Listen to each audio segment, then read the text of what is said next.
Hey everybody, welcome back to the CH Wine Tasting Room. I'm Katie Long and I'm here with Chris Lafleur. And I'm Chris Lafleur here with Katie Long. Thank you, Chris. Chris, what do we have today? We have a big old question mark. This is the 2020 Red Blend from Cameron Hughes, lot 946. And if I'm not mistaken, we do not know what grapes are in this. So we're doing a bit of an exploration today. So red wine blends, of course, the category is somewhat undefined. If you see a red wine blend, it might be a Grenache style Rhone blend, or it might be leaning more towards the Bordeaux blend.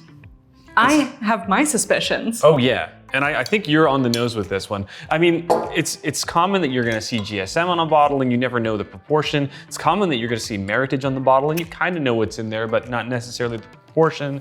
This is about as blind as you can go into this wine, and it's kind of exciting. So let's see if it is what we suspect it to be. Ooh, Chris, look at that magic. Thank you, so kind, Katie.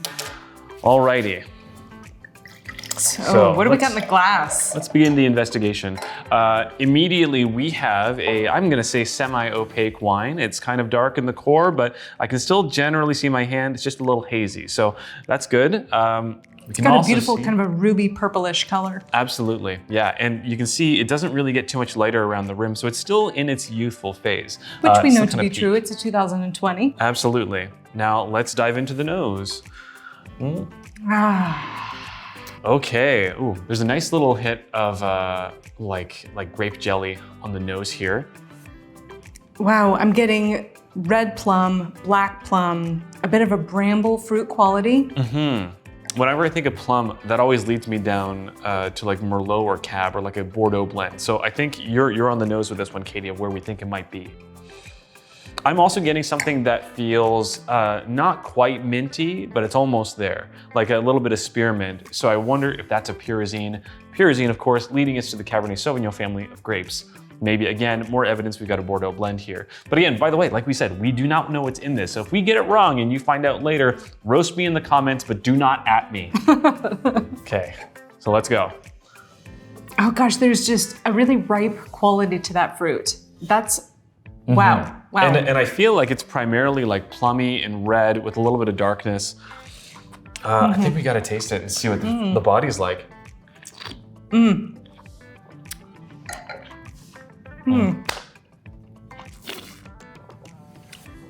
That's a big guy. Wow. Yeah.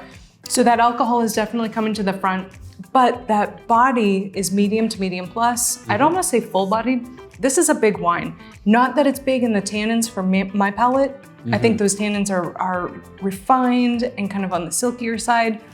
Definitely present, and there's a lot of them. Yeah. But in balance. Yeah, I'm going to split the difference because I find that there's definitely silky tannins here, but I get a couple that are kind of chunky, which speaks, I think, a little bit to this blend. Because when I'm thinking of fine tannins, I'm thinking of things like Merlot. When I think about chunky ones, I'm thinking about Cabernet Sauvignon. So maybe that's leading us in a direction down the path for this blend.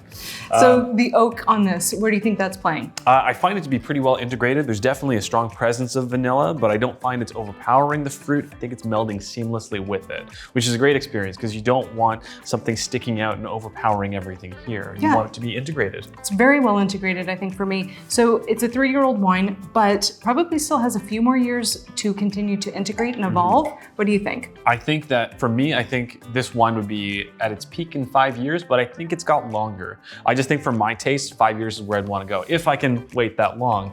Yeah, so I'm probably gonna get a couple bottles and taste them as we go, and maybe if I can wait 5 years, then I'll have it then too.